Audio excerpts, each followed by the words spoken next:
ഇന്ന് ഒരു 3 മസാല ചായ ഉണ്ടാക്കാം. അതിന് വേണ്ടിയിട്ട് 3 ആൾക്കുള്ള ചായയാണ്. അതിന് വേണ്ടിയിട്ട് ഒരു പാത്രത്തിലേക്ക് കുറച്ച് വെള്ളം 3 ആൾക്കുള്ള വെള്ളം ഒഴിച്ചിട്ടുണ്ട്. അത് തിളച്ച് വരുമ്പോൾ നമുക്കതിലേക്ക് മസാല ചേർക്കാം. മസാല എന്ന് പറയുന്നത് ഒരു കഷ്ണ പട്ട, ഒരു കഷ്ണ ഇഞ്ചി, 4 ഗ്രാമ്പു, 4 ഏലയ്ക്ക ഇതേപോലെ പൊളിച്ചെടുത്തത്. അതിൻ്റെ കുരടക്കം വെള്ളം തിളയ്ക്കുമ്പോൾ അതിലേക്ക് ഇടാം. വെള്ളം തിളച്ച് വരുന്നുണ്ട്. അപ്പോൾ അതിലേക്ക് ഈ മസാലക്കൂട്ട് ഇടാം.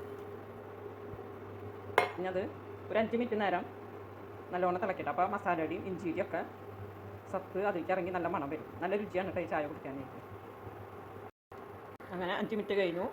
മസാലയൊക്കെ ഇട്ട് നല്ലോണം വെട്ടി തിളയ്ക്കുന്നുണ്ട്. ഇനി അതിലേക്ക് ആവശ്യത്തിനുള്ള പാല് ചേർക്കാം. ഇനി അതിലേക്ക് ആവശ്യമുള്ള പഞ്ചസാര ഒരു 3 ടീസ്പൂൺ പഞ്ചസാരയാണ് ചേർക്കുന്നത്. പഞ്ചസാര ചേർത്തു. ഇനി അതിലേക്ക് ചായപ്പൊടി ചേർക്കാം.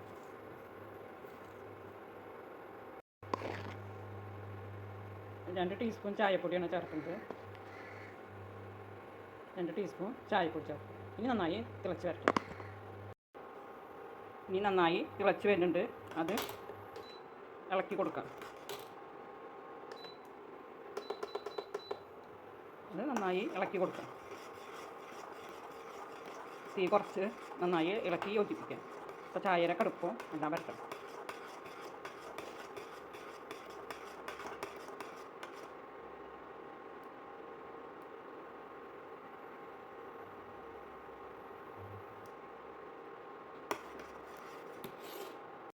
ഇനി ചായ നല്ലോണം തിളച്ച് വന്നിട്ടുണ്ട്. അതിന് തീ ഓഫാക്കാം. എന്നിട്ട് അരിച്ചെടുക്കാം. തീ ഓഫാക്കി ഇനി ഈ ചായ ഒരു കപ്പിലേക്ക് അരിപ്പ് വെച്ച് അരിച്ചെടുക്കണം.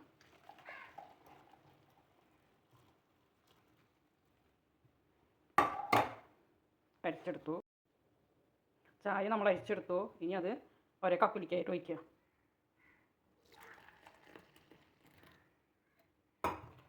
അങ്ങനെ ചായ 3 ബൗളിലേക്കായിട്ട് കപ്പിലേക്കായിട്ട് ഒഴിച്ചു.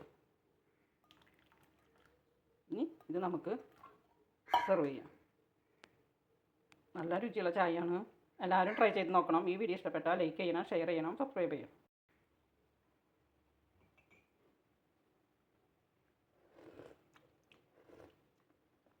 നല്ല ചൂടുണ്ട്, നല്ല രുചിയുണ്ട്.